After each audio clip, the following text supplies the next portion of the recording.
অন্তরা, জি বলেন। আমার পা টিপা দে। এই টিভি রিমোট দাও। এক্ষুনি আনতেছি।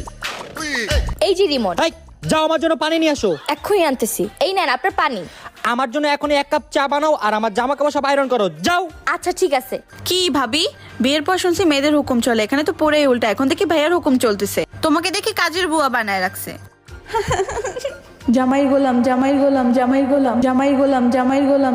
আহ, যেভাবে হোক ওনাকে একটা উচিত শিক্ষা দিতেই হবে। ভাইয়া, ভাবি কেন ভূতে ধরছে, তাড়াতাড়ি আসো। চল চল চল। এই কি হয়েছে তোমার? এই কি হলো আপনার? তোমার এত বড় সাহস, তুমি আমাকে মারছো? এই হাত তো লাগাই দেখা। না না না না না না। আরে কি হলো, আপনি ভয় পাচ্ছেন কেন? তোর এত বড় সাহস, তুই আমারে ভয় দেখাস? এই তোমরা জামাইরা নিজেদেরকে কি মনে করো? হ্যাঁ, বধূর উপর হুকুম চালাবা? না না না পেতনি। এই কি হলো, তুমি আমার কাছে মাফ চাইতেছো কেন? আমি আমার ভুল বুঝতে পারছি, আমি আর কখনো আমার বড় উপর হুকুম চালাবো না।